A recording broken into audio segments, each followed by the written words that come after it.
Alô, oi. Boa tarde a todos, espero que tenha almoçado bem. Agora nós vamos com a palestra da Petrobras, da divisão de abastecimento.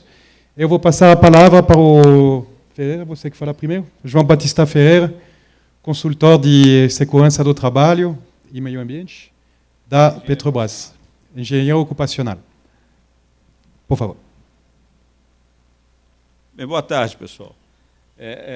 Eu represento a Petrobras na área das refinarias. No abastecimento, eu responsável em cuidar das refinarias da Petrobras, que hoje nós temos 12 refinarias funcionando no Brasil. E eu atuo na área de higiene ocupacional. Eu sou consultor dentro da Petrobras, mas na parte específica... Só um minuto, só que já... Na parte específica de higiene ocupacional, não na parte de meio ambiente, como ele havia colocado, mas sim nas questões específicas de higiene. Eu estou há 28 anos na empresa e desde 94 que eu atuo especificamente em questões voltadas para a higiene ocupacional. Esse trabalho que nós fizemos em parceria com a ACOEM, ele veio em função de uma necessidade que nós identificamos claramente em 2008. Embora, dentro do abastecimento, nós já tínhamos visualizado que o nosso problema técnico com relação à exposição ocupacional sempre foi ruído. Mas, em função de uma campanha padronizada que nós tivemos em 2008, onde fizemos um contrato corporativo com a Environ, onde avaliamos todos os riscos físicos e químicos, nós tivemos certeza, através de um processo de padronização, de avaliação, em todas as nossas 12 unidades, que o ruído ele se destacava dentre os demais agentes e que nós tínhamos que ter uma ação corporativa visando minimizar essa exposição. Nós temos dezenas de grupos homogêneos dentro do abastecimento, dentro das refinarias, que possuem exposição ocupacional acima do limite de tolerância para agente ruído. Então, em função dessa necessidade específica, nós tomamos algumas ações, como realizar esse processo de licitação corporativa, para que pudéssemos fazer esse trabalho de levantamento em todas as unidades do abastecimento. Em paralelo a esse trabalho da ACOEM, nós fizemos também uma parceria entre a Universidade Federal de Santa Catarina, através do professor Samir, que foi o orientador da turma, e a Universidade de Petrobras, para que capacitássemos alguns atores dentro do abastecimento na questão de ruído, na questão de acústica. Então, tivemos uma turma onde nós formamos em torno de 26 pessoas com um curso de especialização em acústica. Foi um curso de 1 ano e meio, aproximadamente, e a finalidade foi capacitar engenheiros da área de contratação e engenheiros da parte de higiene ocupacional nas questões específicas de acústica, para que a gente pudesse acompanhar melhor os contratos, como esse contrato que fizemos com a 01DB, e para que pudéssemos também, no futuro, que já está bem próximo, acompanharmos as propostas de ações de controle. Nós já tínhamos consciência que as propostas de ação de controle eram propostas que iriam envolver um valor financeiro muito alto, em função da dimensão que temos dentro do abastecimento, então precisávamos capacitar os profissionais do abastecimento para direcionar corretamente esse valor a ser investido. Então, foi feito todo esse processo de capacitação e, hoje, essas pessoas nos auxiliam no acompanhamento desse contrato com a ACOEM e, futuramente, dentro de cada unidade operacional, vai estar auxiliando na implementação das ações de controle.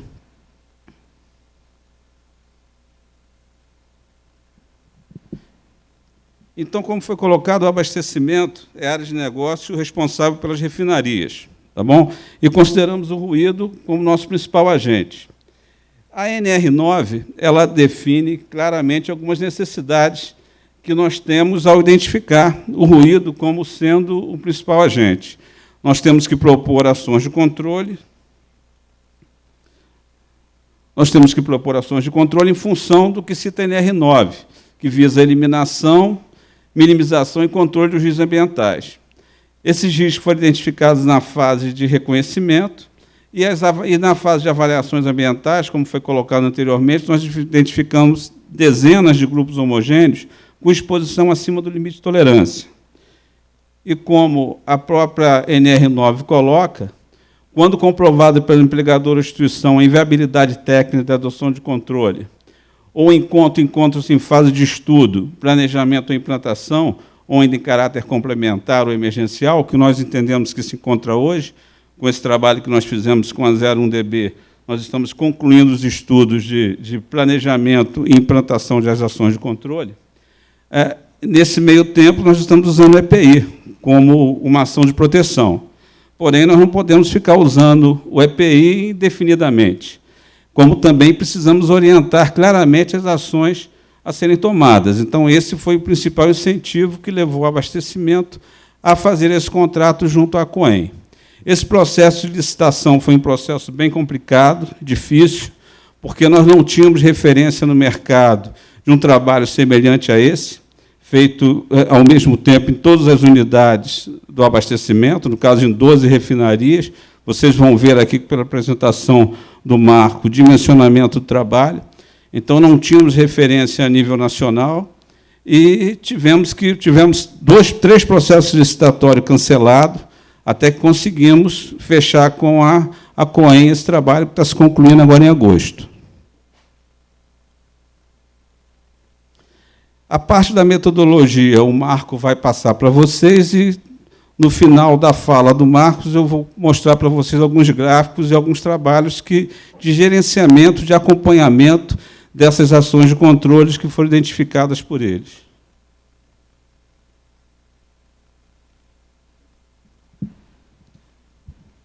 Boa tarde a todos.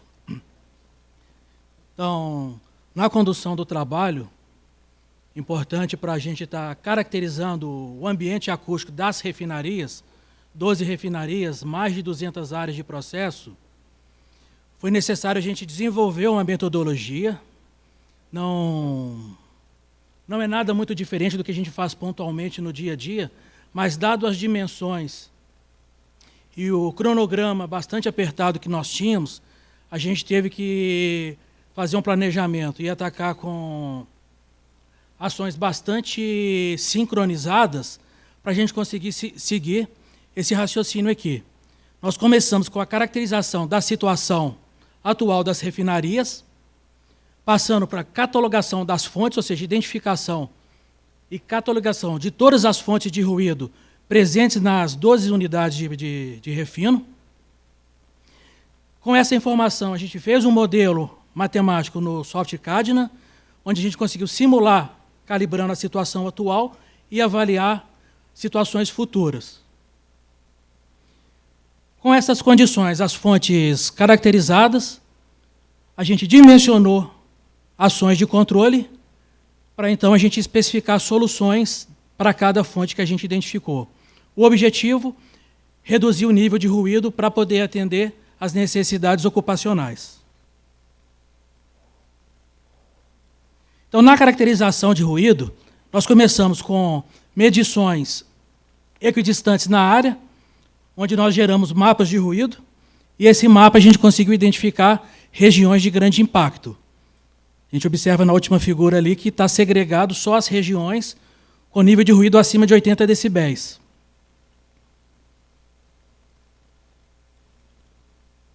O próximo passo, uma vez identificado o nível de ruído nas áreas, foi importante a gente identificar quem eram as fontes geradoras. Então, precisamos localizá-las e conseguir caracterizar. A grande dificuldade é que nós estávamos num ambiente que a gente não tinha controle. Ou seja, uma fonte de ruído funciona independente das demais e nós não temos nenhum controle em termos de operação da unidade para a gente poder avaliar uma fonte individualmente. Então, nós tivemos que avaliar as fontes independente das demais fontes também trabalhando. Nós usamos como referência as normas ISO para a determinação de potência sonora a partir de medição de pressão sonora e tivemos que fazer pequenas adaptações, na verdade grandes, para a gente conseguir aplicá-las num ambiente de alto nível de ruído ambiente. Desse passo aqui, a gente tinha identificado as fontes e as características geométricas, operacionais e acústicas. Uma vez com as áreas medidas e as fontes identificadas e caracterizadas, nós geramos os mapas de ruído nos modelos dentro do Cadna. Então, a gente partiu para a caracterização das áreas com todos os obstáculos, com todas as fontes, e a gente pôde estudar, calibrando esse mapa com as medições que a gente realizou em campo. Essa ferramenta aqui foi importante para a gente verificar individualmente em pontos qual que era o impacto de cada fonte de forma isolada. Porque uma vez num ambiente complexo, onde a gente tinha até 74 fontes, numa área muito pequena, era importante a gente entender qual que era o impacto de cada uma, para a gente poder traçar ações de controle, evidenciando qual era a melhor sequência.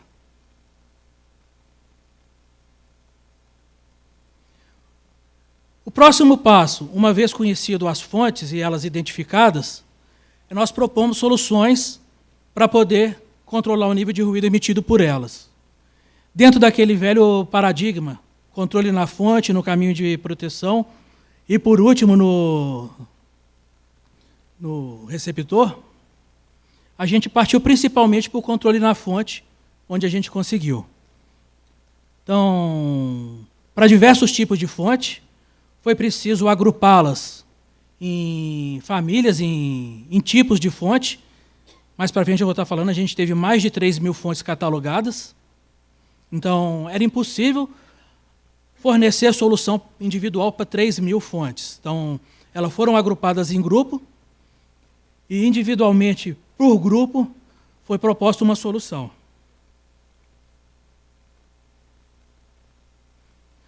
Uma vez o grupo está dimensionado com qual tipo de solução nós íamos implementar, foi importante a gente caracterizar agora como que essa solução seria implementada individualmente.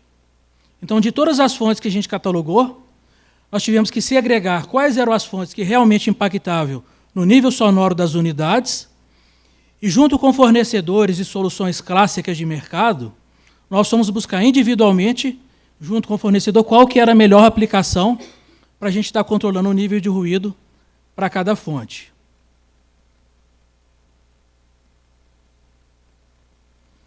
A abrangência do projeto. Então, o grande desafio com esse projeto da Petrobras está relacionado a dimensões. Nós tínhamos o Brasil para a gente poder atuar, 12 refinarias espalhadas, a gente vê ali em verde, 12 refinarias em operação. Em amarelinho são 4 projetos, 4 novas refinarias que estão ainda em desenvolvimento, sendo que a refinaria de Pernambuco, a RNEST, já está em operação parcial. Atualmente ela já está total, né? Primeiro grupo de unidades, sim. São dois grupos de unidades, sempre iguais, né? Isso. Primeiro grupo já está operando. Então, dentro das refinarias em operação, nós caracterizamos todas as áreas de processo, fizemos medições pontuais para a gente caracterizar o nível de pressão sonora, identificando a condição acústica de cada uma das áreas. Então, nós identificamos 265 áreas industriais dentro das 12 refinarias. E no caso da RNEST, que ainda estava em projeto quando a gente começou o trabalho, nós atuamos com o modelamento e simulação em cima dos dados de projeto, para a gente poder, ainda em projeto, já estar antevendo alguma situação crítica de ruído. Então, nesse nosso trabalho, nas 265 áreas, nós catalogamos 3.500 fontes de ruído, 3.500 equipamentos que foram catalogados com dados de equipamento e espectro de ruído em bandas e em terças de oitava também. Desses 3.500 equipamentos, nós identificamos que 1.000 equipamentos, é um número bem próximo de 1.947, eu acredito, nós precisamos fazer as propostas de controle. Ao todo, deu 1.900.000 metros quadrados de área mapeado. Então, hoje, a Petrobras ela tem um pacote de informação onde ela consegue identificar em todas as suas áreas de refino quais são as áreas de maior impacto de ruído. Para conduzir esse trabalho, nós desempenhamos, junto com 11 colaboradores, que estavam 7 colaboradores em campo, mais 3 em escritório, fazendo coleta de dados e processo de mapeamento e simulação. E em campo nós contamos também com a ajuda dos grupos de segurança do trabalho e higiene ocupacional da Petrobras, para a gente estar conduzindo o trabalho. Importante também frisar aqui que essas 3.500 fontes, todo esse trabalho de campo, ele foi realizado em 12 meses. Então, o sincronismo de execução e de logística, ele foi bastante apurado para a gente garantir que conseguisse cumprir esse cronograma, fazendo antecipação e previsão de chuvas, que nós tivemos que sequenciar conforme previsão de chuvas nas regiões, com condições também de parada de refinaria, porque nós tínhamos que entrar na refinaria com ela em condições de operação normal.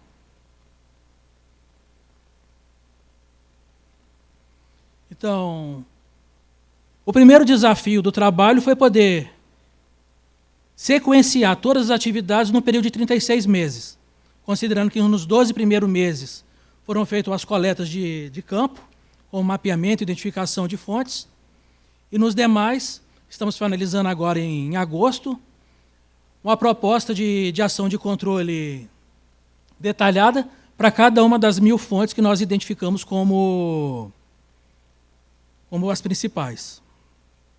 Ao todo, a equipe percorreu 15.000 quilômetros de deslocamento, considerando todas as refinarias, todas as cidades.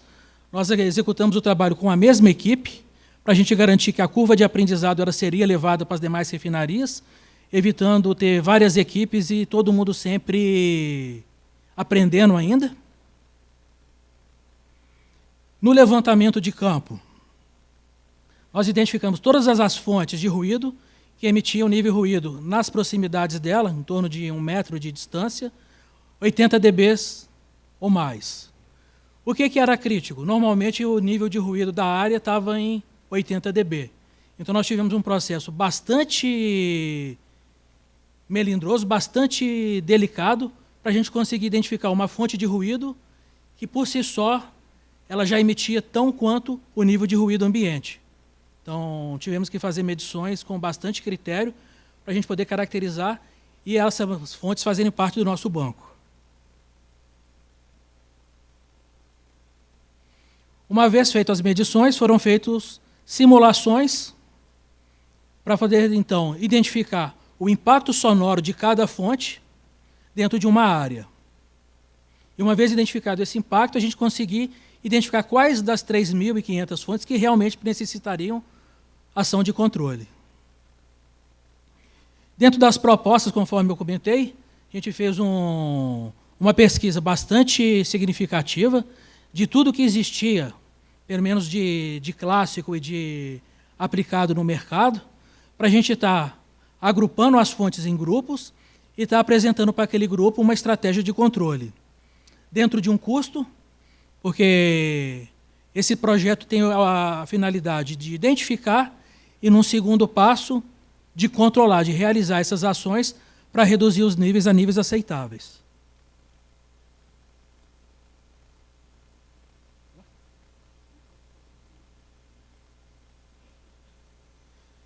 Então, dentro dos principais ganhos que esse trabalho vai propor para a Petrobras, e isso refletindo depois, de certa forma, no mercado com essa experiência, para todo o parque industrial brasileiro, que a gente pode estar replicando esse conhecimento que foi desenvolvido dentro da Petrobras.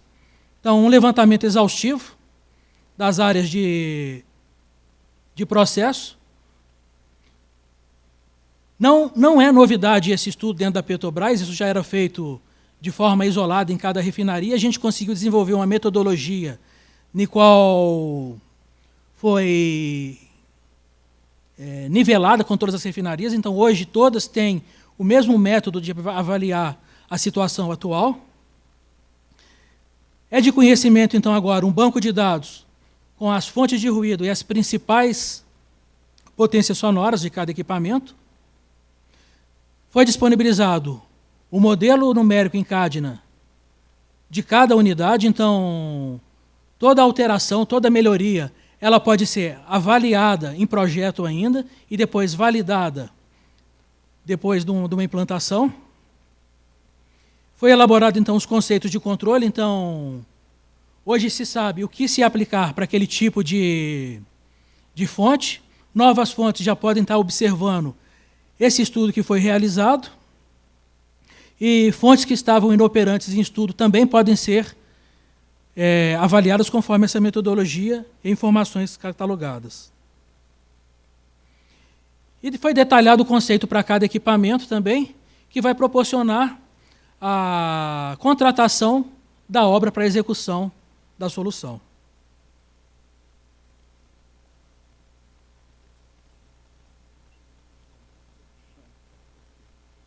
Bem, pessoal, uma das coisas que vale a pena destacar também é o seguinte: algumas premissas foram colocadas na especificação técnica, como foi colocado que esse mapeamento ele envolveria todas as fontes com mais de 80 dB e as propostas de ações de controle seriam para as fontes maiores que 90 dB. Então, toda a fonte identificada que tivesse nível de pressão sonora igual ou superior a 90 dB teria necessidade de uma proposta de ação de controle. Foi aí que ele chegou nas 947, né, fontes com propostas de ação de controle estão sendo concluídas agora. Uma das questões também que vale a pena destacar foi a necessidade de padronização.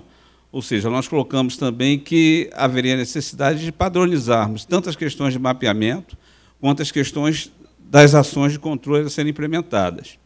Ao adquirirmos cada unidade operacional, cada refinaria recebeu um software do Cadna, para que eles possam acompanhar novas propostas de ações de controle ou novas unidades, eles tenham condições de abrir os relatórios e de lá poderem acompanhar se tiverem conhecimento suficiente sobre o Cadna. Tá bom? Aqui, o que nós estamos apresentando para vocês é uma ferramenta de gestão que foi desenvolvida pela ACOEM para facilitar, como corporativo, para que a gente administre essas 945 fontes.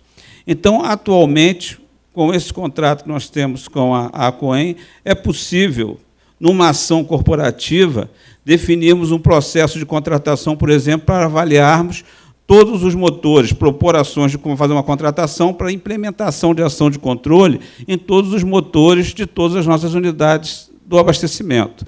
Podemos, a nível corporativo, contratar ações de controle para cabine acústica em compressores, lag em tubulações. Então, hoje, como está padronizado, e nós temos as informações das 12 refinarias com mapeamento e a identificação de todas as fontes, nós podemos, a nível gerencial, a nível corporativo, administrar melhor essas contratações. Então, quando eu contrato uma empresa para implementar uma ação de controle no motor, é diferente de eu contratar uma empresa para implementar uma ação de controle em 300 motores. Então, o custo cai e eu consigo garantir uma padronização. Então, hoje, através dessa planilha e de uma outra planilha que o Marcos vai apresentar, onde eu consigo mostrar o ganho real na dose de exposição do trabalhador, dependendo da ação de controle que eu for implementar, eu consigo, com mais facilidade, vender para os meus gerentes algum investimento de ações de controle de ruído. Tudo bem?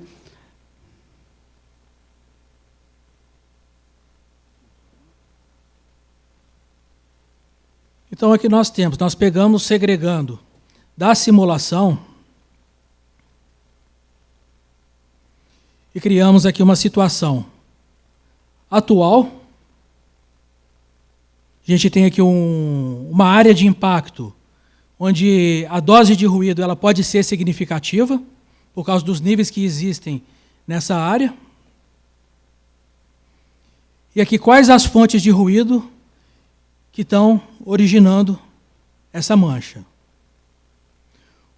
Uma vez que a gente pode fazer as ações de controle, exemplo aqui, a gente só retirou uma das fontes de operação, que era um um vazamento de vapor que a gente propõe a manutenção, e uma vez a manutenção realizada, essa fonte deixa de existir, essa situação de dose de ruído passa para essa nova situação, onde na primeira condição eu tinha que 52% da área está acima do nível de ação e 26% está acima do nível limite. Com uma avaliação de investimento em uma das fontes, a gente conseguiu verificar que o nível de ruído agora, aliás, a área de impacto, cai de 52% para apenas 10% em cima da área que demanda ações de controle, nível de ação, e somente 3% está acima do limite preconizado na NR10, na NR15. Então, com todo aquele estudo de levantamento das áreas, identificação das fontes, a gente chega nessa condição agora de verificar qual que é o impacto da gente estar fazendo o tratamento da fonte, para poder identificar qual que é o ganho que a gente vai ter por investimento realizado.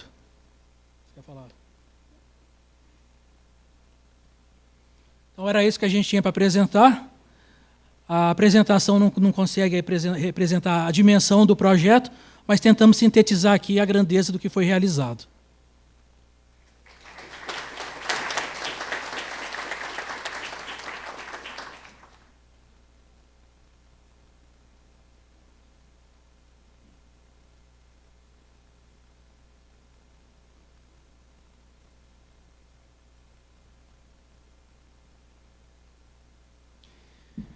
Muito obrigado por essa ótima palestra.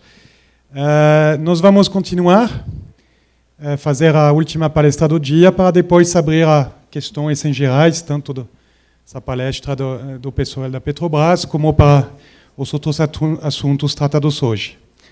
Então, eu vou chamar o Marcos Holz, grande amigo.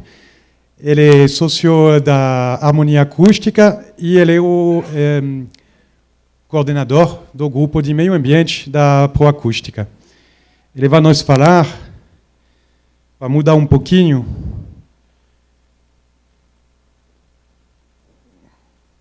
ele vai nos falar da norma de desempenho, a 15575. Essa norma que trata de acústica de edifícios. E é uma norma que, como vocês viram, na 1051 está demorando para sair essa reforma, mas a 15575 foi um trabalho longo e já tem uma aplicação há algum tempo. A palavra com o Marcos.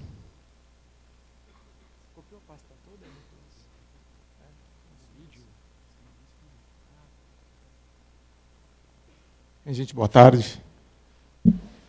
É bom ver, ainda está cheio de gente na última palestra. Eu achei que já ia ter dado uma... O pessoal já ia estar cansado, mas tem bastante gente aqui assistindo. Então, a gente vem falar com o Nicolas. Estou muito agradecido ao convite do Nicolas para falar aqui para vocês. Então, eu vou falar um pouco da nossa experiência com a norma de desempenho. A gente tem trabalhado bastante em cima disso no escritório. Encontro vários rostos conhecidos aqui também. Né, professora? É muito legal ver todo mundo aqui. A grande novidade, talvez, que a norma de desempenho tenha trazido é a gente poder fazer verificações acústicas no local. Eu vou tentar ser o mais sintético possível, que eu tenho meia hora para resumir um assunto que tranquilamente dá 2 dias de conversa, que é normalmente o curso que a gente faz na Proacústica dura 2 dias, né? São 16 horas. Então, eu vou condensar ao máximo, não vou ter que pular algumas etapas de explicação para ir direto ao ponto com vocês, para tentar mostrar um pouco como foi o andamento nesses últimos 2 anos, quase, que a norma está em vigor. Então, ela permite que você verifique com medição acústica no local. Ela só se aplica a edifícios residenciais e em uso, né? Quando você fala em uso, por melhor que você tenha boas intenções no projeto, se ela não se materializar na edificação, não serviu. Porque o que vale é o que está construído, né? Não sei se tem um laser aqui. Tem um aponteirador laser? Acho que não tem. Nada como um professor aqui na...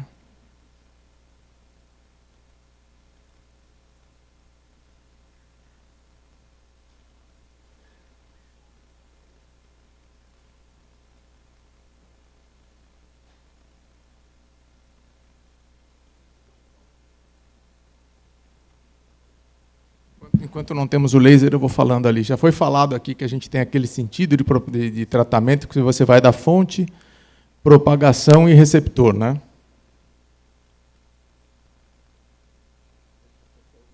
Só o laser. Ah, o kit completo aqui.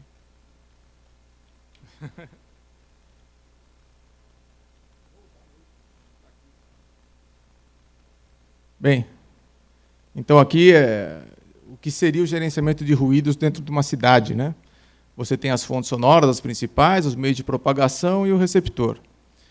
Aqui seria o ponto principal quando você fala de gerenciamento de ruídos, onde você deve tratar na fonte. Cada ação que você toma na fonte, você impacta milhares de pessoas.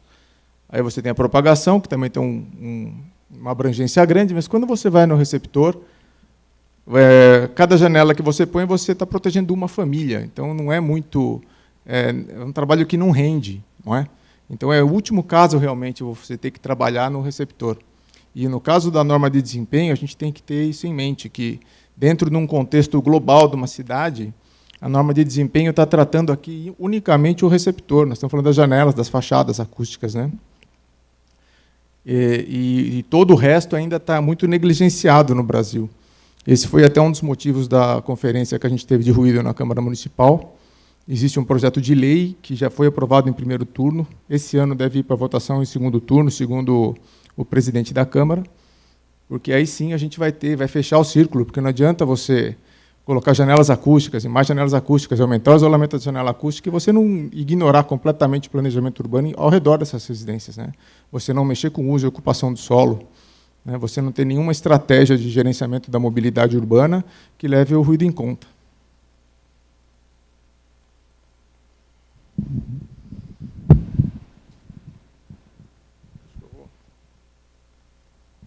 Assim eu posso caminhar um pouquinho. Então, aqui, apenas um resumo da norma, né? A norma tem 6 partes. A parte de acústica que interessa para a gente está aqui na parte 1, 3, 4, 5 e 6. A parte 2 trata só de estruturas, então ela não tem nada, nenhum requisito de acústica. A parte 1 e 6, ela só tem anexos informativos, que eu vou comentar com vocês também, mas elas não são obrigatórias. Já a parte 3, 4 e 5 tem os requisitos obrigatórios que a gente vai ver. Uma coisa que, para o lado tanto do bem quanto do mal, é que a acústica está num pacote de outros desempenhos. Então, aqui você tem um pacote com tudo isso. E o desempenho acústico é um dos capítulos que está em cada uma das partes da norma, né? Então, você vê que ela está intrinsecamente ligada a todos os outros aqui, porque se você precisar fazer uma revisão de alguma coisa, de algum critério nessa norma, você vai ter que aprovar a norma inteira. É muito complicado. Quem já participou de processo de normatização sabe como que é. Ia ser muito mais fácil se a gente tivesse uma norma que se referisse, por exemplo, lá, o desempenho acústico, você olha uma norma específica, número tal, NBR tal, que a gente pudesse revisar com mais agilidade. Mas não está aqui no meio. Então, a gente vai ter que ter bastante paciência para conseguir mudar alguma coisa na norma. Então, aqui a parte 3... A parte 1 eu deixei para o fim, a parte 1 e 6, que são informativos. Então, vou direto para a parte que já é obrigatória, que trata de desempenho de pisos. No desempenho de pisos tem 2 divisões, o ruído de impacto e o ruído aéreo, né? O que seria o ruído de impacto? O ruído de impacto é o ruído de queda de objetos, arrasto de imóveis, salto alto. É o ruído que se propaga diretamente através da estrutura, da excitação da estrutura do edifício.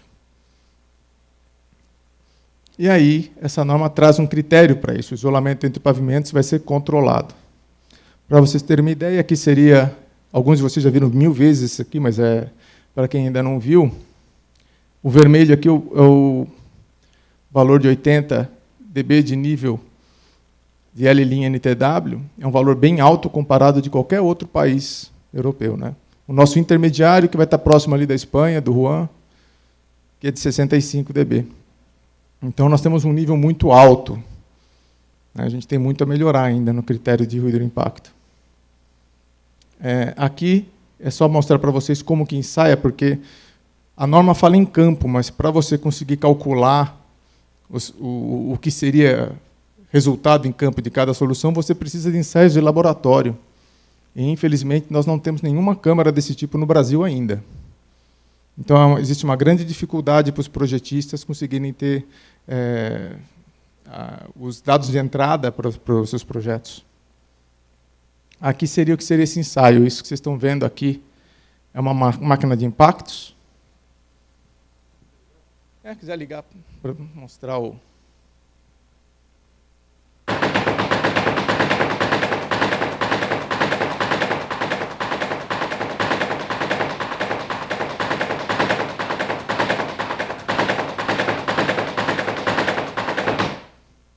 Ela é irritante de propósito e fala-se que não é destrutivo, mas eu não arrisco muito. Colocar num porcelanato ou num mármore de Carrara uma máquina dessa assim, dá um certo medo toda vez. E aí essa máquina é uma máquina padronizada, todos os fabricantes têm que ter um... inclusive eu tenho aqui os critérios, né? O martelo tem que ter meio quilo, a ponta do martelo ali tem que ter 3 centímetros, afastamento entre martelos 10 centímetros, ele tem que cair de 4 centímetros, a uma velocidade de 0,886 metros por segundo. Aí dentro da norma, isso aqui está na norma 140-6, existem umas incertezas que você tem que atender para a tua máquina estar dentro do que a ISO pede.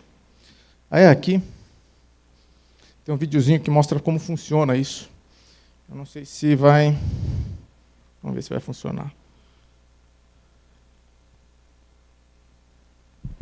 Tem som?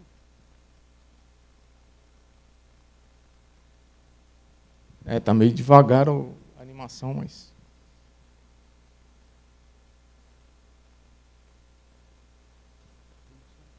Não tem som, não. Não tem som, só visual. E os martelos, na verdade, eles têm que cair por gravidade. Então, é isso que faz com que eles caiam sempre com a mesma velocidade. Então, ele tem uma espécie de um virabrequim que levanta, né? Pena que está um pouco pulando aí.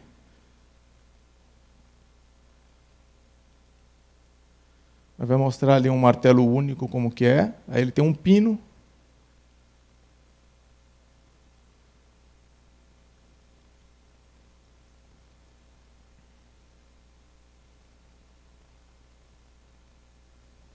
Lá, ele levanta o martelo pelo pino e solta. Ele faz isso em sequência, os 5 martelos em sequência, para eles não baterem simultaneamente.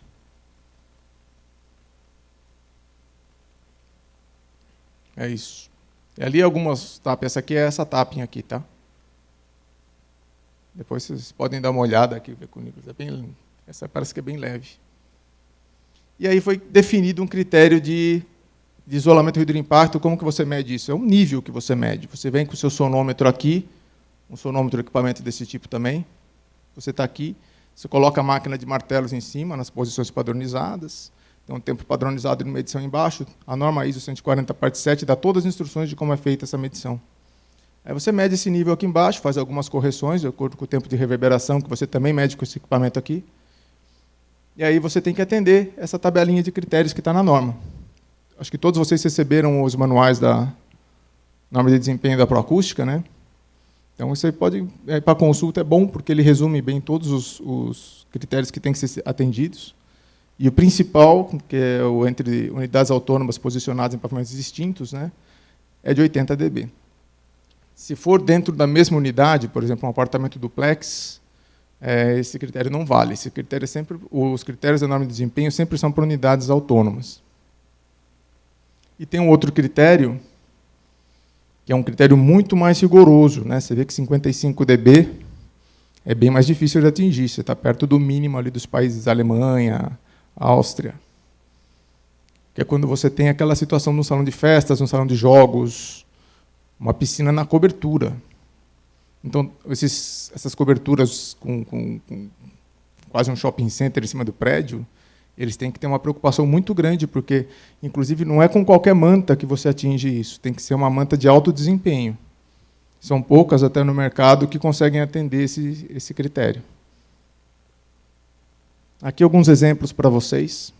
Aqui é aquela laje pré-moldada em lajota cerâmica.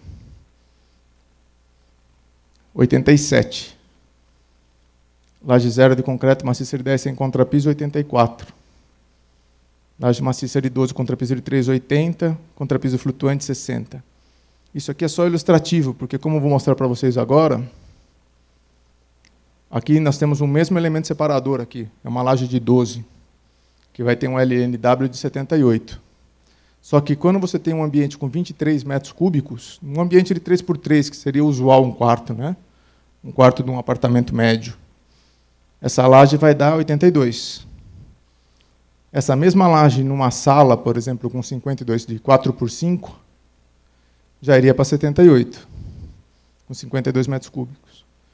Já uma sala maior, com 104 metros cúbicos, esse índice já iria para 74, esse nível sonoro, né? Então, vocês veem que não é linear a coisa. Não adianta você achar que achou a solução mágica. Pô, essa laje sempre vai dar certo. Não, não vai sempre dar certo, vai depender. E isso é possível ser calculado. Outra coisa é que, às vezes, a pessoa não é tão intuitivo. Você tem as lajes, né? Essas 3 lajes são iguais. Os volumes são iguais, 23 metros cúbicos. A única coisa que eu mudei aqui foi a parede. Aqui eu coloquei uma parede de bloco de 19, uma parede de bloco de 14 e uma parede de drywall. Então, você muda a condição de transmissão pelos flancos. E aí você vai ter essa mesma laje de 78, que deu 82 aqui, quando você afina aqui para 14, já vai dar 83, piorou 1 dB. E quando você usa um sistema drywall, cai para 79. Né? Aí você já soma essa diferença com a diferença que dá aqui, né? Porque elas podem se somar. Então, a questão do campo ela é muito mais complexa que a do laboratório. Você tem diversos aspectos que você tem que considerar. E aí, para isso, você precisa fazer o projeto acústico e você precisa ter os dados de entrada. Então, a grande luta hoje da gente aí é como conseguir esses dados. A gente tem que calcular, mas quando o mais correto seria os fabricantes terem seus ensaios caracterizados, os seus materiais, né? Se você fabrica um automóvel, você faz lá os testes, você vê velocidade máxima, consumo de combustível, durabilidade dos componentes, eles fazem testes normatizados. Agora, se você fabrica um bloco, você tem que caracterizar o seu bloco, né? Qual o isolamento acústico que o teu bloco dá? Com gesso, né? Com reboco. Então, aqui um pouco do panorama com a caracterização como que está a questão de caracterização dos sistemas de piso, né? Infelizmente, ainda não temos nenhuma câmara desse tipo no Brasil. Tem gente correndo atrás, mas não é tão simples. Precisa de uma ponte rolante para... A ponte rolante ergue essa câmara aqui inteira. Ó. É uma coisa que não é realmente faz da noite para o dia. Você precisa de muito dinheiro para fazer uma câmara dessa aí. É difícil, né? Mas a gente precisa. E a questão do ruído aéreo em pisos? Acho que eu tenho que ter uma acelerada, porque... Eu tenho quanto tempo ainda, Nicolas? 15 minutos. 15? Porque, da mesma maneira que você tem o ruído de impacto, os passos, o seu vizinho de cima pode gostar de tocar uma tuba, ou comprou um som desse aqui no Walmart, que estão vendendo agora, ou um cara que gosta de dar festas. É um absurdo. Eu entrei e fiquei muito assustado, porque está cada vez maior. Eu não sei se o som for proporcional ao tamanho da caixa. E aí tem um procedimento de medição, que você coloca uma fonte dodecaédrica, ali está muito mais legal olhar essa do que essa aqui, porque a minha é muito esquemática, mas a gente tem uma em 3D ali. Ó. Pode ligar, por favor, um ruído, um sine sweep, para deixar todo mundo... A gente não...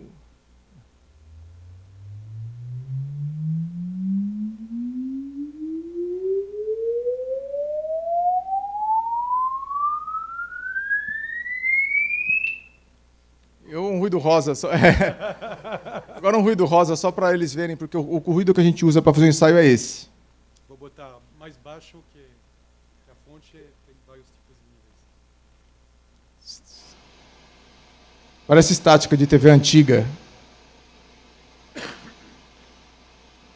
Esse ensaio é um ensaio que você tem que fazer com o protetor. Muda um pouquinho a característica. Esse é o branco, né? Esse é um ensaio que você tem que fazer com o protetor. Ele foi muito bondoso com vocês e colocou no mínimo. Isso. Porque todo mundo subestima essa caixa. A hora que a pessoa, não, eu quero acompanhar com você o ensaio, aí você liga, a pessoa vai e sai na hora da sala.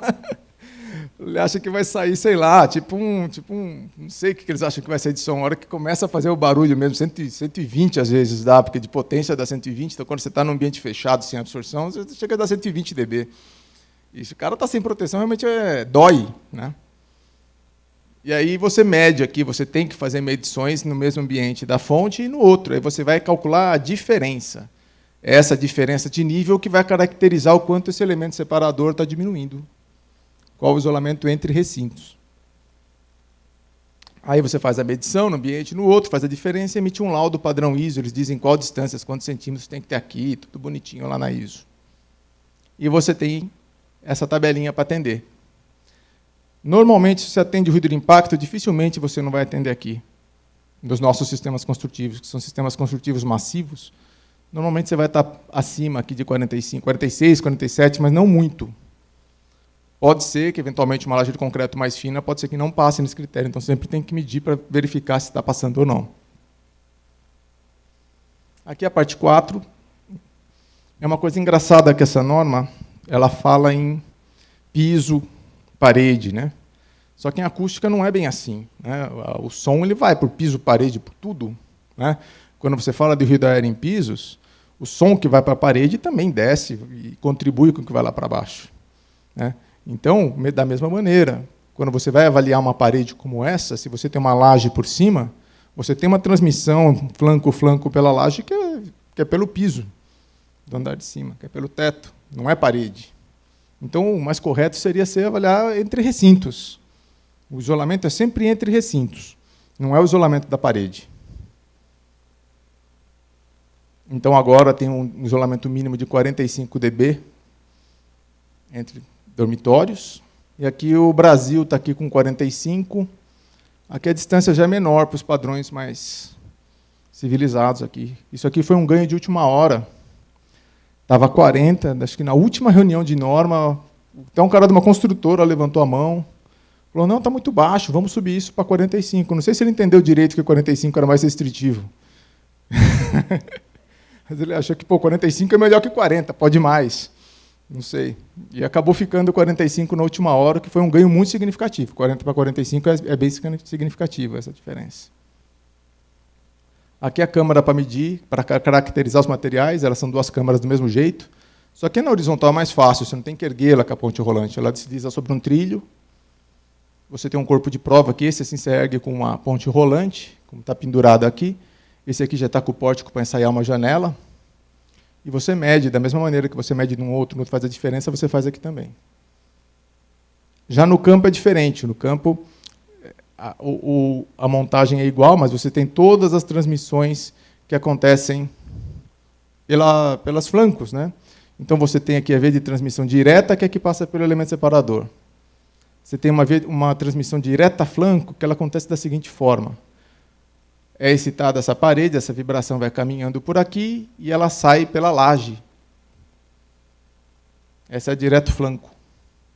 Essa é a flanco direta.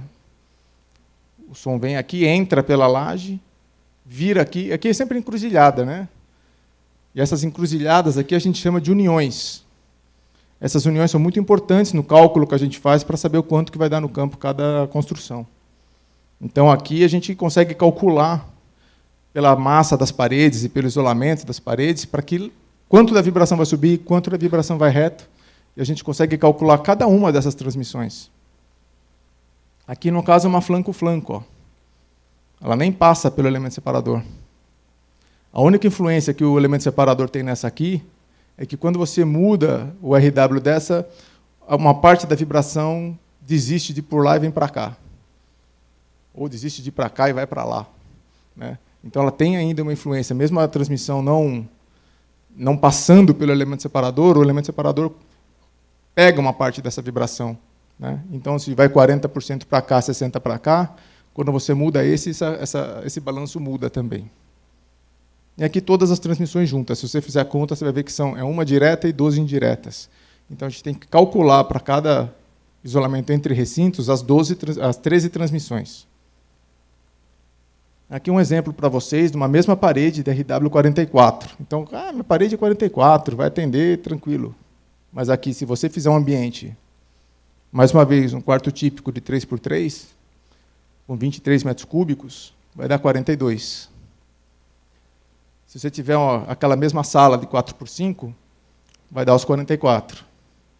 E agora, se fizer uma sala maior, dá 47. Para a infelicidade nossa, os quartos estão menores que 3x3. A gente pegou um quarto de 2,20 por 2,30 esses dias aí. E aí fica difícil. Aí é cada vez mais difícil. Aqui um panorama. Na questão das vedações verticais, ainda faltam muitos ensaios. Blocos cerâmicos e blocos de concreto têm muito poucos ensaios. A nossa sorte é que, como eles são elementos monolíticos, é muito fácil prever o comportamento desses elementos massivos pela lei das massas, né? Então, a gente, tendo o peso do bloco e a massa específica também do reboco ou do gesso que vai ser usado, a gente consegue prever com bastante segurança o isolamento sonoro resultante dessas paredes. Mas é obrigação dos sistemistas, do pessoal, principalmente das associações, né? A associação tem lá 40, 50 associados, eles têm que caracterizar esses materiais. Isso ainda a indústria está devendo para a gente isso aí. A parede de concreto é um setor que está evoluindo muito. Pegamos algumas obras que têm alto grau de automatização do processo construtivo, eles usam sistemas de concreto, e é um setor que está em evolução. Também tem poucos ensaios acústicos, mas esse talvez seja o mais fácil de prever, porque eles são elementos monolíticos, é mais fácil de prever do que o bloco, o desempenho deles. Na questão de portas, realmente quase ninguém tem. A sorte deles é que o critério da norma é muito baixo, e até essas portas aí de Eucatex que eles estão fazendo por aí, dependendo, se estiver bem ajustadinha, ela passa também. Porque o critério de portas é o critério que são portas, apartamentos separados pelo hall. Então, sempre você tem duas portas ali separando o ambiente receptor do emissor. Então, por isso, sempre tem passado. E aqui a questão das fachadas, que talvez seja o que mais tem a ver com um evento, né? O evento é um evento de acústica, monitoramento, de acústica ambiental, e é nessa parte da norma de desempenho onde ele insere o edifício na cidade. E a cidade é muito mais complexa do que a obra. Tem gente que acha a obra complexa. A cidade é muito mais complexa, porque a cidade você tem coisas que você não consegue prever, né? São coisas que acontecem, são coisas que mudam, são vias de tráfego que aparecem, muda uma rota de ônibus às vezes, ou então constrói um ponto de ônibus na frente da sua casa, né? Então a cidade é muito mais complexa. E esse ponto também é o ponto mais polêmico da norma. Já vamos conversar por quê. Porque depende do ruído externo, né? Então, a gente precisa caracterizar o ruído externo para conseguir entender qual a fachada que eu tenho que ter no meu edifício. Como que mede isso, né? Vocês já viram, aqui é a... Tem uma saída ali. Não, mas que aqui é só... acho que eu nem vou mostrar. É aquele ruído de estática de TV que vocês ouviram. É para mostrar que essa fonte sonora ela tem que ficar aqui a 5 metros da fachada, tem uma característica geométrica na norma, você tem que estar 5 metros ortogonal mínimo da fachada, 5 na lateral, para formar um ângulo de 45 graus, dá 7 metros no mínimo até a fachada que você está querendo medir. Muito parecido lá com a tua estática. Então, daí você faz esse barulho aqui do lado de fora, tem que ser bem alto, você tem que passar muito ruído, outros ruídos que estão acontecendo. Você mede a 2 metros, é muito curioso, porque a gente pegou um ensaio, que eu não sei, um laboratório até conhecido. Eles até colocaram uma foto do ensaio deles, eles se confundiram, eles colocaram a fonte a 2 metros e o microfone colado na janela. E fizeram um ensaio, fotografaram e botaram no laudo. Para dizer, o meu laudo está inconforme, eu aprovo, mostro que está inconforme mesmo. E aí, lógico que deu um resultado totalmente errado, né? Mas tem laboratório fazendo isso por aí. Então, vamos lá. A fonte é 5 metros da fachada, é longe mesmo. 7 metros do elemento. E aí você coloca o seu microfone a 2 metros da fachada aqui, a 1,5 metro de altura em relação ao piso de dentro. Você também tem uma opção, aqui é o que eles chamam de método do alto-falante, né? Tem um método do ruído de tráfego também, que se você tiver uma fonte de tráfego bem comportadinha, você consegue usar a fonte de tráfego também. Mas tem que ser muito comportada, é difícil conseguir fazer caber aí. E essa é a tabela da discórdia, que traz 3 classes de fachada, né? Que eu vou até ler aqui, porque a interpretação é de cada um. A classe 1 é habitação localizada distante de fontes de ruído intenso de quaisquer naturezas. Bem, pássaros são fontes de quaisquer natureza? Não sei. Grilos. Habitação sujeita ao ruído intenso de meios de transporte de outras naturezas, desde que esteja de acordo com a legislação. E a classe 2, habitação localizada em áreas sujeitas a situações de ruído não enquadráveis na 1 e 3. Então, vocês viram que cada um aqui pode enquadrar do que quiser, né? Então, vendo isso, a Proacústica, a gente se reuniu lá e um grupo decidiu fazer uma referência para quem estivesse confuso, não soubesse direito como interpretar aquilo. Então, isso não é oficial da ABNT e nem tem valor de lei, mas é a única referência que a gente conhece. Você conhece alguma outra, Nicolas? Acho que no Brasil essa é a única. É a única referência que te auxilia em como fazer a classificação. Então, ela coloca aqui 3 níveis de incidência na fachada. Ela fala que acima de 70 dB, LA e Q, que já fez, o Juan falou que vai preso quem falar dBA, não falou? Agora vai preso quem falar dBA. É complicada essa história do dBA, porque agora tem umas 4, uns 3 parágrafos lá falando, não pode dBA, não pode dBA. Então é isso aqui. Já fizeram a lição de casa no manual Proacústica. O LA e Q, acima de 70 dB, na fachada do edifício aqui, você tem que realizar estudo específico. O quadro acima informativo não consta da norma, também está bem claro. Para a caracterização da classe de ruído no entorno de terrenos, devem ser realizadas medições segundo a BNT 10.151, com estimativa ou simulação da incidência sonora nas fachadas futuras. Então, porque tem gente, cada hora chega uma classificação diferente na mão da gente lá. Tem gente que vai colocar um ponto no meio do terreno e mede. E fala que aquele é o valor, mas aquela é uma situação totalmente real. Ali vai estar o térreo, vai estar o salão de festas do prédio, né? O que interessa é a fachada futura onde vai estar. Você tem que calcular o quanto vai estar incidindo ali. Aí o que normalmente você faz? Você mede próximo às vias de tráfego, aí você calcula a potência daquela via de tráfego e simula, né? Aí o cara fica bravo. Pô, o meu terreno é aqui, você vai medir lá na rua. Né? Acho que está fazendo errado, mas não é, porque você tem que realmente... Como que você vai? Porque aqui no meio você não consegue ter certeza de onde está vindo o som. Então, a maneira mais correta que a gente interpreta, até a nossa ideia, até conversei com o Juan e o Nicolas, a gente na nossa comissão de acústica ambiental, a Proacústica emitiu um boletim dando um procedimento padrão, assim, pelo menos que fica alguma referência a respeito de como fazer esse enquadramento, né? Porque aqui já dá pelo menos uma dica, né, do que seria um procedimento, que medir no perímetro do terreno, também na calçada, não ajuda muito, porque a fachada do prédio não está na calçada.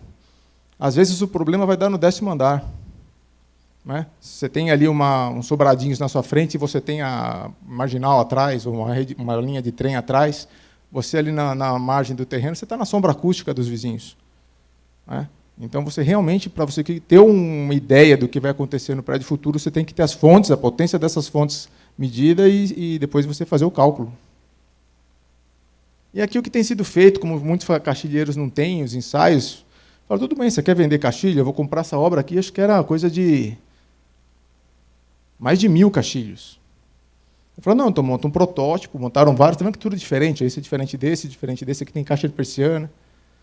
E a gente foi lá e mediu. Isso aqui é uma habitação popular, desses tipos CDHU. Você vê que essa janelinha que eles iam fornecer aqui dava 25 a 30, que é o mesmo desempenho que tem essa janela de alto padrão aqui. Pena que ficou escuro aqui, mas aqui está escrito 25 e 32 com a persiana fechada. E aqui era um vidro laminado de 8 milímetros. Né? Se ele contratasse alguém de acústica aqui, ele teria posto um vidro de 4 milímetros aqui, não ia ter posto um vidro de 8 milímetros. Né? O vidro de 4 milímetros já dá 28 de isolamento de RW. Então, ele realmente jogou bastante dinheiro fora aqui em vidros. Então, o acústico é barato, no final das contas. Esse aqui, a FEAL, quando ela percebeu que a fachada ia ser um dos grandes enroscos da norma de desempenho, ela começou a se movimentar, inclusive está construindo câmaras acústicas para medição, 5. E eles fizeram uma bateria de ensaios com muitos fornecedores, tem muitos ensaios. Tem alguém da FEAL aqui? Não tem ninguém da FEAL. Eu ia pedir os ensaios de novo. Toda vez que eu encontro, eu peço os ensaios, eles não mandam para mim. Porque eles têm os ensaios, eles têm uns 80 ensaios já, com curvas de terço de oitava, mas eles têm muita relutância em passar esses dados. Talvez porque sempre conseguir dado no ensaio é problemático. A pessoa que tem, normalmente tem medo de dar, ele acha que o cara que é o dono do Castilho vai ficar bravo de você ficar divulgando os ensaios do Castilho dele. Então, eu entendo a posição deles como associação também. Mas, para a gente que trabalha todo dia com essa dificuldade de conseguir os laudos, a ferramenta de pressão que a gente tem é o seguinte: num relatório você coloca o desempenho, né, porque é um desempenho composto. Você calcula lá, dependendo da área da janela, a área de parede, vou precisar de uma janela RW22. Se o cara não tiver, fala, tudo bem, não tem problema, é dele, ele que manda ensaiar, ele não vai poder entrar na obra.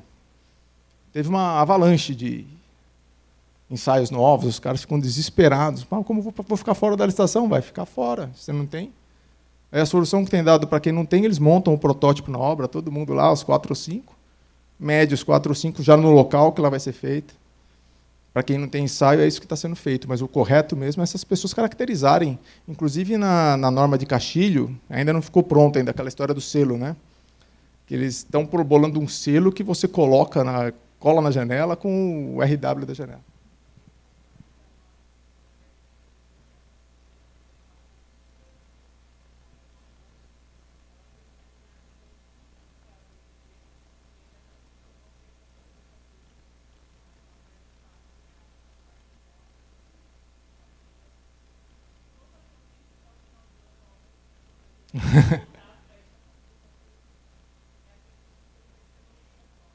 Não, isso é ótimo, porque daí o cara para vender o ensaio, o projeto.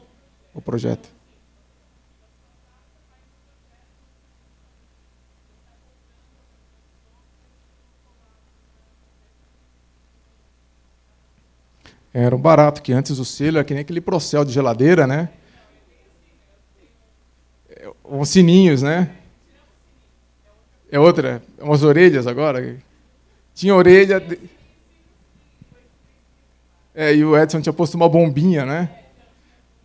A bombinha, porque era um barato, abaixo de 18 era uma bomba que tinha, assim. Então você compra a caixinha e vem com um selo que é uma bomba. Eu acho que o pessoal de Castilho Ruim mandou tirar isso da norma. Então, os castilhos aqui, existem a caracterização, os castilhos, estão vindo diversos castilhos mais econômicos, isso está trazendo está sendo muito positivo para o setor. Vários fabricantes estão desenvolvendo janelas baratas, com um desempenho acústico muito melhor, porque o problema não é o vidro, o problema é o sistema. O problema é que eles têm um sistema que tem um monte de espaço para colocar gacheta de borracha e nunca põe, né? Então, a hora que você faz a janela, ajusta, deixa o perfil um pouco mais grosso, a janela fica realmente boa, muito mais rápida. Não é um processo tão difícil. É que todo o processo de otimização que foi feito foi visando diminuir custo. Eles não pensaram na evolução tecnológica para melhorar desempenho acústico.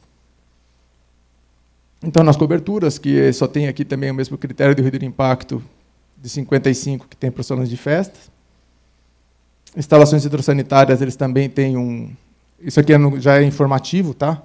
Isso aqui já não é obrigatório, mas já é um critério que você tem para avaliar ruído de elevador, ruído de instalações hidrossanitárias de esgoto, essas coisas, né? Então, agora, como eles visam também proteger o sono, esses equipamentos não são ruídos contínuos, são ruídos que, às vezes, têm oscilações. Então, você tem um nível LAEQ equivalente mínimo e um nível máximo. Esse LAS max significa que, em nenhum momento da medição, você tem um gráfico ali como esse, em nenhum momento da medição pode passar de 42. Isso aqui, gente, é um elevador que a gente mediu na cabeceira, no quarto do cara que estava reclamando. Olha aqui, estava dando aqui um pico de 53 dentro do quarto dele. Olha só, ele sai de 42 e vai para 52, aumento de 10 dB, assim, pau, pau, né? Então, não atende nenhum dos dois critérios aqui, no caso desse elevador. Porque os elevadores têm que ter apoios altos. Ó. Aquele coxinho que vem grátis, aquele não serve. Genérico não serve. Porque aquele é só para proteger o motor. Ele não tem característica, ele não foi feito para proteger a questão acústica. Um sumário. Então, maneiras de medir objetivamente o desempenho acústico, agora a gente tem. Os critérios abaixo dos utilizados internacionalmente, mas é compreensível, todos os países que começaram a ter critérios de desempenho começaram com níveis mais permissivos e foram aumentando esses níveis de acordo com as pesquisas. eu estou um pouco decepcionado que temos muito poucas pesquisas da área acadêmica a respeito da adequação dessa norma. Eu achei que ia ter uma avalanche de pesquisa, de satisfação, de todo mundo falando que 80 é muito. Mas são muito poucos, porque é difícil, o questionário é sempre difícil. Então, a gente precisa de alguém que faça uma pesquisa acadêmica nacional para avaliar. 80, tá bom? Qual que é o grau de satisfação com esses 80 de laje que a gente tem? Às vezes é 70% de insatisfação, a gente não sabe. É assim que a gente regula os valores de normas nos outros países. Eles estão fazendo pesquisa de avaliação dos usuários. Poucas mudanças no sistema construtivo brasileiro para atingir o mínimo. Se você quiser intermediário ou superior, com certeza você vai precisar de um piso flutuante. O projeto acústico tomou uma grande importância agora, como vocês viram. A laje de 42 pode dar 41, 40, 47. Depende da situação. E quem vai dizer isso é o projeto acústico. A abertura de caminho para pesquisa de satisfação e conforto, como eu tinha falado, né? Eu acho que isso não é nem um caminho, é uma avenida para as universidades começarem a pesquisa nesse sentido, né? De saber efetivamente, vai lá, mede, e aí, com 80, 60, as pessoas estão felizes? Como que está isso? Estão tristes? Estão se matando? Ninguém sabe. Tendência de melhorar o padrão construtivo a partir da conscientização dos usuários, deu muita mídia. Quando se falava em norma de desempenho do Jornal Nacional, parecia lá tapping machine, o cara lá com o protetor auricular medindo. Em todos os jornais, fala a norma de desempenho, já fala, agora vai ter, parece até que é a norma do ruído, quando se fala em norma de desempenho. Estimula a criação de laboratórios e criação de demanda para a caracterização dos materiais fornecedores. Isso está acontecendo, mas é num ritmo ainda muito lento pelo que a gente precisa. E, principalmente, talvez, a maior revolução que eu enxerguei, que foi com o passar do tempo, é que o desempenho acústico passou a existir para o médio e baixo padrão. Independente de ser um valor alto, existe. Então, a gente está fazendo o projeto acústico de Minha Casa Minha Vida. E não é pouco, são muitos. Isso é uma coisa que há anos era impensável, imagina. Era alto padrão, e assim, o alto padrão que era o cara muito chato. Assim. E agora, sei lá, no Minha Casa Minha Vida já está fazendo o projeto acústico. É que só para comentar, porque começou uma onda de medições, então acho que existe uma iniciativa da Proacústica que começaram a ter ensaios. Começou um boom de ensaios, e ninguém sabe direito se está medindo certo ou não. Então, teve uma iniciativa de fazer um interlaboratorial, e participaram 8 laboratórios, e já é o segundo que a Proacústica fez em 2013 e 2014. E nós participamos dos 2, e no segundo deu para ver que melhorou bastante. Então, está tendo uma curva de aprendizagem, né? Petrobras tem uma curva de aprendizagem. Está tendo uma curva de aprendizagem com os ensaios aqui também. Tá? Então, aqui estão os desvios, foi feita uma análise. O Juan, que comandou esse interlaboratorial, ele fez várias análises estatísticas para ver os desvios, dava cartão amarelo para quem estava desviando de determinadas coisas, mas, em geral, todos os laboratórios foram aprovados. Os 7 que participaram já têm um parâmetro se eles estão medindo certo ou não. Bem, aqui está o meu e-mail. Qualquer dúvida, se tiverem, vocês podem entrar em contato comigo. Eu acho que o Nicolas vai abrir para um debate agora, né, Nicolas? Isso. Agradeço a atenção de todos. Muito obrigado, viu?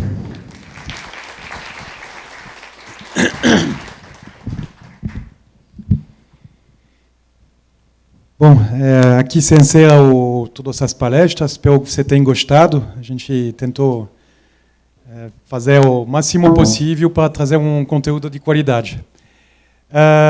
Aí eu queria saber se algumas pessoas têm algumas perguntas para os palestrantes. Nem todos estão aqui, mas Marcos pode responder por Juan, Antônio, o Ferreira está aqui, o Marco Aurélio está aqui, quem mais falta que eu esqueci?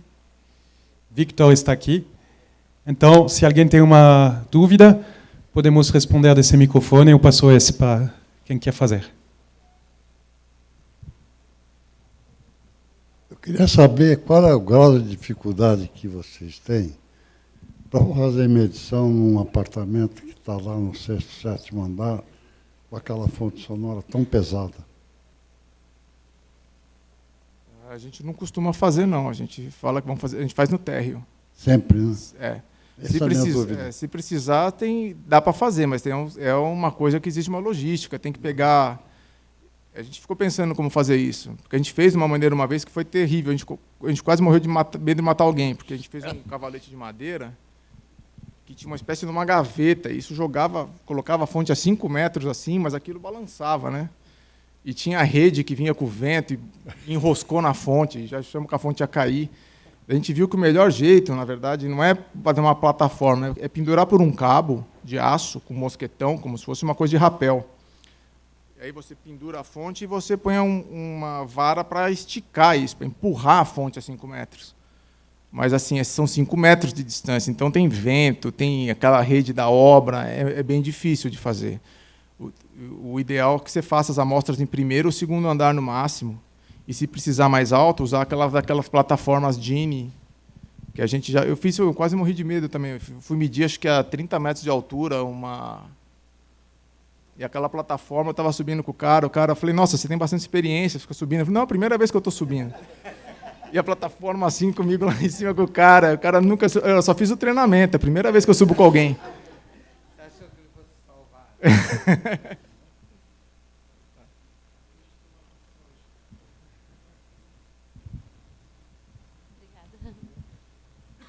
Bom, dentro da medições ainda, vocês já tiveram a oportunidade de usar 140/5 para fazer cobertura? E se teve, que experiência que foi? A gente fez, mas é que era uma casinha térrea. E aí, a casa térrea, você avalia a fachada na frente, na construção de fachada,